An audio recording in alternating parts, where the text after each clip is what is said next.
ಕೋಟಿ ಕೋಟಿ ಖರ್ಚು ಮಾಡಿ ನಿರ್ಮಾಣ ಮಾಡಿರ್ತಕ್ಕಂಥ ಬ್ರಿಡ್ಜ್ನಲ್ಲಿ ಇದೀಗ ಕಳಪೆ ಕಾಮಗಾರಿ ಕಂಡು ಬರ್ತಾ ಇದೆ ಅಂತ ಹೇಳಿ ಸ್ಥಳೀಯ ನಿವಾಸಿಗಳು ಇದೀಗ ಆರೋಪವನ್ನು ಮಾಡಿದ್ದಾರೆ.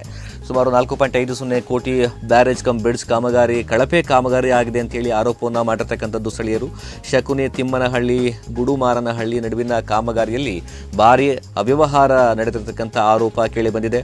ಎಸ್ಟಿಮೇಷನ್ಗೆ ವಿರುದ್ಧವಾಗಿ ಕಡಿಮೆ ಗಾತ್ರದ ಕಬ್ಬಿಣವನ್ನು ಬಳಕೆ ಮಾಡಲಾಗಿದೆ ಅಂತ ಹೇಳಿ ಇದೀಗ ಸ್ಥಳೀಯ ಗ್ರಾಮಸ್ಥರು ದೂರಿದ್ದಾರೆ. ಸ್ಥಳೀಯ ನದಿ ಮರಳನ್ನು ರಾಯಲ್ಟಿ ಪಾವತಿಸದೆ ಬಳಕೆ ಮಾಡಿಕೊಂಡಿರುವಂತಹ ಶಂಕೆ ಕೂಡ ವ್ಯಕ್ತವಾಗಿದೆ.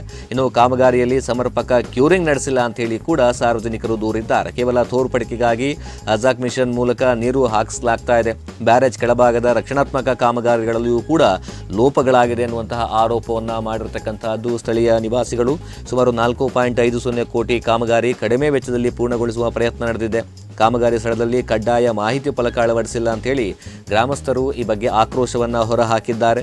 ಇಲಾಖೆ ಗುತ್ತಿಗೆದಾರರ ಹೊಂದಾಣಿಕೆಯಿಂದ ಕಳಪೆ ಕಾಮಗಾರಿಗೆ ನಡೆದಿದೆ ಎನ್ನುವಂತಹದ್ದು ಇನ್ನು ಮೇಲ್ನೋಟಕ್ಕೆ ಕೂಡ ಕಂಡು ಬರ್ತಾ ಇದೆ. ಹಿರಿಯ ಅಧಿಕಾರಿಗಳಿಂದ ಸ್ಥಳ ಪರಿಶೀಲನೆ ನಡೆಸಿ ಕ್ರಮಕ್ಕೆ ಸಾರ್ವಜನಿಕರು ಒತ್ತಾಯವನ್ನು ಮಾಡಿರುವಂತಹದ್ದು.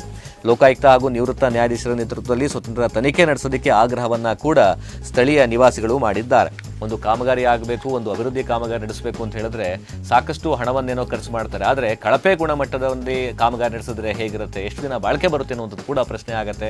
ಅದೇ ರೀತಿಯಾಗಿ ಕೂಡ ಈ ಒಂದು ಕೊಟ್ಗೆರೆ ತಾಲೂಕಿನಲ್ಲಿ ಮಾಡ್ತಿರ್ತಕ್ಕಂಥ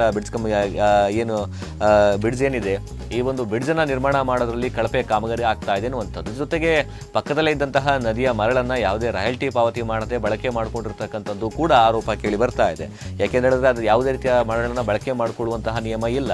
ಏಕಾಏಕಿ ಈ ರೀತಿಯಾದ ನಿರ್ಧಾರ ತೆಗೆದುಕೊಂಡ್ರೆ ಯಾವ ರೀತಿಯಾದಂತಹ ಬ್ರಿಡ್ಜನ್ನು ನಿರ್ಮಾಣ ಮಾಡಲಿಕ್ಕೆ ಸಾಧ್ಯ ಆಗುತ್ತೆ? ಎಲ್ಲೊಂದು ಕಡೆ ಸುಮಾರು ಕೋಟಿ ಕೋಟಿ ಹಣವನ್ನು ಉಳಿಸೋದಕ್ಕೆ ಈ ರೀತಿಯಾದಂತಹ ನಡೆಯನ್ನು ತೋರಿರ್ತಕ್ಕಂಥದ್ದು ಇದೀಗ ಮೇಲ್ನೋಟಕ್ಕೆ ಬರ್ತಾ ಇದ್ದು, ಕೂಡಲೇ ಲೋಕಾಯುಕ್ತ ಹಾಗೆ ನಿವೃತ್ತ ನ್ಯಾಯಾಧೀಶ ನೇತೃತ್ವದಲ್ಲಿ ಈ ಒಂದು ತನಿಖೆ ನಡೆಸಬೇಕು ಅಂತ ಹೇಳಿ ಸಾರ್ವಜನಿಕರು, ಸ್ಥಳೀಯ ಗ್ರಾಮಸ್ಥರು ಕೂಡ ಒತ್ತಾಯವನ್ನು ಮಾಡಿದ್ದಾರೆ.